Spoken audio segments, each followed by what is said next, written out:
¿Cómo quedamos nosotros? Bueno, fíjense, si sumamos el área metropolitana más el interior, este año tuvimos 16.926 unidades habitacionales a las cuales se les entregó el permiso de ocupación.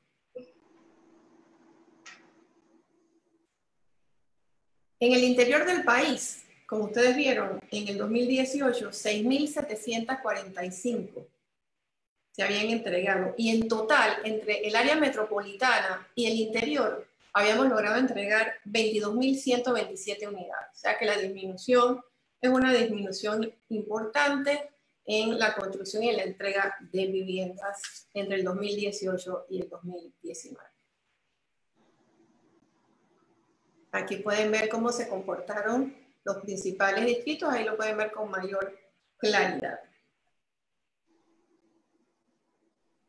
Tuvimos entonces una caída de 51% en los permisos que se otorgaron en los municipios del interior del país. ¿Qué pasó en el 2017 y 2018? Ustedes ven los números en el interior y esto sí tiene un alto componente, según nos indicaron los informes que nos presentaron los municipios, de entrega de los programas de Techos de Esperanza. O sea que aquí sí hay un componente alto de Techos de Esperanza que evidentemente ya para el 2019 pues no se están otorgando y habría que buscar entonces, definitivamente hubo un repunte en dichas entregas. Sin embargo, esto, como les digo, es parte de las entregas del gobierno nacional y no así de la inversión privada. Con el tema de los bonos solidarios, a diferencia de Techos de Esperanza, sí se hace un aporte al sector privado que construye la vivienda y se la vende al cliente, pero con una reducción sustancial de un bono de 10.000 balboas que va a su letra inicial, a su pago inicial, a su abono inicial. Esa es una ayuda grandísima que se le puede dar a los clientes que de esta manera, si van a comprar una casa de $60.000, pagarían solo $50.000 al capital porque el Estado le da ese subsidio, pero al mismo tiempo se apoya a los inversionistas y promotores que construyen en el sector. La familia recibe su beneficio, que es su casa propia, con un factor sumamente importante de pertenencia. Él va a pagar su hipoteca, esa casa es de él, ha recibido el apoyo que necesita y ponemos a funcionar la economía nacional. Así que yo creo que los números aquí no mienten y que es importante hacer este señalamiento. En esta fase yo concluyo el tema de los municipios y estoy entonces abierta, Eduardo, a que me hagas preguntas. Sí, Elisa, efectivamente, si bien es cierto tú presentas números, yo quisiera que te atrevas un poco en algunas conclusiones o especulaciones. En el caso de Panamá, mencionaste lo de las casas y que por primera vez en mucho tiempo, o por lo menos desde que se lleva esta data, porque quizás antes en algún momento sí era más casa que apartamento, pero desde que se lleva esta data, que la cantidad de casas haya superado a la cantidad de apartamentos. ¿A qué crees que se deba? Hablaste del tema de las dificultades del transporte, pero pudiéramos mencionar las facilidades del transporte. Ahora, a lo mejor hay gente que se atreve a una casa más lejos teniendo metro, ¿no? Para hablar eso de Panamá primero y después te llevo a otras cosas.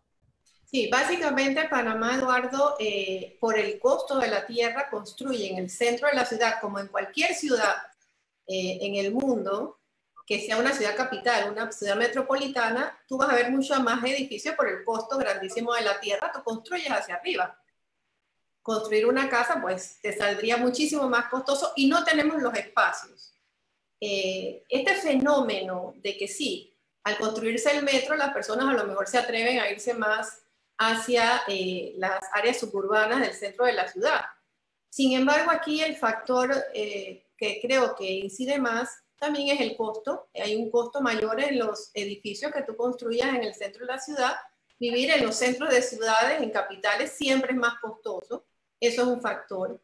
Pero no podemos perder de vista que Panamá, por su característica que es olongada, llevarnos a la gente hacia las afueras siempre tiene un costo adicional. Porque cuando tú traes a las personas entonces a trabajar al centro de la ciudad, tú requieres una ciudad que sea una ciudad que no sea tan hostil como es la ciudad de Panamá para poder circular, por ejemplo. Pero esa circulación yo creo que se puede ir mejorando en la medida que otros metros vayan entrando entonces a funcionar otras estaciones, eso se va a ir mejorando. Pero hay un factor que necesitamos. Hay áreas de la ciudad de Caledonia, por ejemplo, que por 30 años estuvieron limitados las construcciones. Nosotros tenemos un área muy céntrica que podríamos también densificar siempre y cuando seamos sostenibles y adecuados estas construcciones para que más gente viva a precios razonables más cerca de donde trabaja. Si no hacemos eso, entonces tenemos que pensar seriamente que al llevarnos a las personas cada vez más a las afueras de las ciudades metropolitanas, y con esto te digo, también en Chorrera, también en David, también en Arraiján está ocurriendo que se están poblando los corregimientos más alejados de los centros. O sea que eso no solamente está ocurriendo en Panamá. Es importante, necesitamos esa densificación o de alguna manera los polos de desarrollo tenemos que ponerlos a funcionar y comenzar a que las industrias y los trabajos estén donde está viviendo la gente. Si no hacemos eso, vamos a continuar viendo un panorama complicado en la movilización y en la circulación en las ciudades cabeceras. ¿Qué pasó en Colón? El número de Colón va de un abismo a otro. Creo que tú hiciste un comentario. ¿Qué fue lo que pasó, por favor, allí, Elisa? Los programas que se entregaron por parte del gobierno en Colón de vivienda, esos programas definitivamente marcaron la diferencia con el Colón. O sea, en Colón, si tuviste los primeros años, eran años bastante similares, el crecimiento no era tan exponencial, se dispara con los proyectos gubernamentales y al momento de que esos permisos de ocupación ya no están registrados en los informes del municipio, inmediatamente la data cae. Así que hasta que no veamos que haya algún otro proyecto que se esté entregando, pues no va a mejorar esa data. Por eso esa data cayó. Y quiero preguntarte, yo no te voy a pedir que te declares impedida para hablar de Chorrera, ¿no? que es el área que tú conoces muy bien. ¿Qué comentario tienes de Panamá Oeste en general, no solo la Chorrera? Además de eso de que no solo el centro de la Chorrera se está poblando, sino también las comunidades más apartadas. Y ante el, no sé si llamarlo, delay que tenemos en cuanto al tema de transporte hacia el oeste. Bueno, definitivamente, tanto Arraiján como La Chorrera son sitios que crecen a una velocidad increíble. Sin embargo, se nos quedó corto el transporte y definitivamente el suministro de agua potable en La Chorrera y en Arraiján están causando situaciones complicadas. Nosotros deberíamos tener mucho mejor acceso al agua y definitivamente transportarnos hacia las afueras y transportarnos hacia Panamá Oeste realmente es un suplicio y una pérdida de tiempo y de recursos para todos los que vienen a trabajar a las ciudades. Por eso yo quiero insistir en el tema de polos de desarrollo. Si no somos capaces de poder hacerlo rápido, nosotros tenemos que incentivar de alguna manera que el trabajo vaya a la gente donde vive. Entonces yo creo que en esas áreas todavía queda bastante espacio para poder hacerlo y definitivamente la gente le gusta, fíjate, le gusta vivir. Hay muchísima gente que le gusta vivir en una casa. Le gusta vivir en un ambiente más relajado, le gusta vivir con un patio. Eso es parte de la idiosincrasia de los panameños. Entonces van a buscar sitios donde les des una casa de mejor tamaño, más grande, por un mejor precio. Las casas del área oeste tienen un nivel de venta de personas de clase media profesional incluso, son casas más costosas que las que se hacen en otras áreas de las afueras como Pacura y otras ciudades, acá otras comunidades del centro, que no son del centro de la ciudad. Así que el polo de desarrollo de Panamá Oeste, y no te lo digo porque sea chorrerana como orgullo a mucha honra, sino porque realmente es así, tenemos un gran potencial en el área oeste, pero si no tenemos el acceso adecuado y no terminamos de hacer ese acceso y llevar el metro, por ejemplo, hasta el oeste, y si no mejoramos el suministro de agua y algo fundamental, el saneamiento del sector oeste, que inició y no sabemos cómo va. O sea, esos son 3 puntos básicos indispensables para que ese crecimiento sea ordenado y sostenible. Mientras no lo hagamos, vamos a seguir viendo esto un poco enredado, sobre todo en la movilización. Eduardo. Adelante, Eduardo, Gabriel. Sí. Yo quiero ampliar un poquito más todo lo que ha dicho Elisa sobre eso. Si tú te pones, y te voy a poner un ejemplo, llegando a Chorrera, está Costa Verde, un desarrollo que se ha hecho con todas las facilidades de supermercado, escuela, bueno, todo lo que una ciudad tiene. Y no está dentro de Chorrera. Entonces, ahí hay una cantidad de hectáreas de terreno por desarrollar y eso va a ser una ciudad a la par de Chorrera. Entonces, ya estas son las cosas que el tiempo va desarrollando y hay un factor importante. Siempre en las ciudades, al construirse los metros, se debe densificar. Y lo que tenemos que tratar es que también áreas que están hoy día con una infraestructura existente ya, como por ejemplo, si tú agarras hoy día todo el área de la Exposición y Caledonia y casas viejas estas de madera de la época del canal, esos terrenos, esas casas se demuelen y se construyen edificaciones, gente puede vivir porque tiene el área de trabajo al lado. ¿Qué te quiero decir?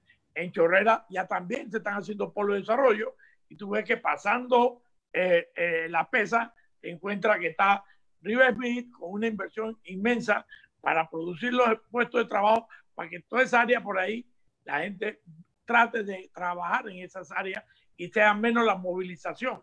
Por supuesto, esa movilización que trajo como consecuencia 1 hora, hora y media en viajar de Chorrera a Panamá, el gobierno está haciendo la infraestructura para agrandar un cuarto puente y adicional el ensanche de la carretera. Entonces ahí trabajamos en conjunto, el sector privado construyendo casas y moviendo áreas, pero tenemos que tener a la par la infraestructura que es parte de la obligación como gobierno que debe cumplir. Entonces esos son los puntos que siempre hemos tratado de plantear, de que no es a tú o hago yo, hacemos los dos, cada uno dentro de una planificación que lamentablemente no la hemos tenido. Y voy a decirte lo que Elisa también planteó, lo que preguntaste tú de Colón. Colón, la ciudad, el casco ha quedado como casco de acuerdo a la norma de protección de lo que es el casco de Colón. Y todos se han movilizado, Altos del Lago. ¿Y qué pasa con el gobierno? El gobierno tiene una peculiaridad. A veces hay obras en infraestructura que las arrancan y durante el proceso de construcción están construyendo los planos, están haciendo los planos, después sacan el permiso de construcción y el permiso de ocupación. Entonces, ¿qué resulta? Eso trae como consecuencia que a veces se distorsionan los informes que dan, que de repente el municipio de Panamá diga, oye, obras en el gobierno salieron de tanta cantidad de millones, pero esas obras tenían 2 o 3 años atrás, pero sale en el año en que sale el permiso de construcción o el permiso de ocupación. Entonces, nosotros tenemos que ir evaluando todo esto para sacar la radiografía más exacta y no llevar un falso positivo, usando términos médicos, fíjate que ya se me ha pegado el paro. De la pandemia. De la pandemia, un falso positivo y tenemos que ver ahora qué vamos a hacer. Es lo que entonces entra ahora después, porque yo creo, y yo no sé si te han llegado preguntas sobre el informe, sobre la radiografía per se. Después vamos a entrar en los temas tal como tú lo estás planteando. Así es, Gaby, y vamos a tener oportunidad también al final de conversar algunos temas. Aprovecho antes de ir al siguiente bloque, Elisa, a agradecer la presencia de las autoridades. Estuve viendo a los que atienden a este Zoom. Está también el señor Docabo, que lo mencionaste, bienvenido. Vi al ministro de Ambiente, al ministro Concepción, gracias por acompañarnos, así como a la ministra de Vivienda, entre las autoridades que nos acompañan. Vamos con los resultados, Elisa, aclarando primero que son los resultados basados en los que son miembros de Convivienda. Si bien es cierto, habrá otras promotoras construyendo, pero estos resultados 2019 son relacionados específicamente a los miembros de Convivienda. Sí, estos resultados que nosotros obtenemos, quiero decirte que todos mis promotores nos dan esta información y yo siempre les quiero agradecer la confianza que han tenido de darnos estos números. No es fácil que te den los números de qué construiste y qué no construiste, y esa confianza que creo que nunca he faltado a ella. Siempre esto se queda como un secreto de confesión aquí conmigo, pero es importantísimo porque esta es una data muy dura, Eduardo. ¿Por qué una data muy dura? Porque en volumen de construcción, cantidad de construcción, los agremiados de Convivienda representamos casi el 68-69% en el área metropolitana de lo que se construye. Entonces, esta es una data que te refleja muy bien el mercado en el área metropolitana. Voy a iniciar. Nosotros en este año 2019 entregamos 8.034 casas, soluciones habitacionales, por un monto total de 875.825.490 balboas. Hace algunos años nosotros llegamos a pasar los 1.000 millones en esta inversión. Así que esta es una data que este año, fíjate, a pesar de que es menos de lo que estábamos acostumbrados, es una buena data. Hubo una buena venta y ahora les voy a explicar cómo funciona.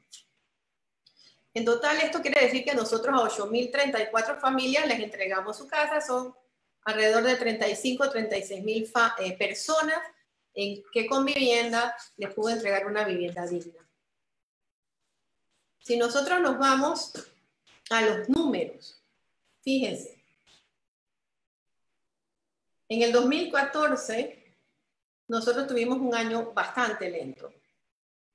Nosotros nada más tuvimos 1.23% de crecimiento. Antes del 2013 veníamos con crecimientos de 2 dígitos en la inversión. El crecimiento promedio en ese momento de Convivienda estaba por arriba del 18%. Crecíamos 18% promedio desde el 2011 en adelante hasta que llegó la crisis del 2008. No he querido hacer referencia a eso. Vamos a verlo desde el 2013. El 2014, pues tuvimos esa situación. En el 2017 ya tuvimos una caída del 18%, en el 2018 14%, y esto fue lo que estuvo ocurriendo en esos años. ¿Ves? Esto venía, tuvimos el pico en el 2016, fuimos cayendo 2017-2018, pero esos números que tú ves aquí, que pueden ser muy buenos, son crecimientos de 7-8%.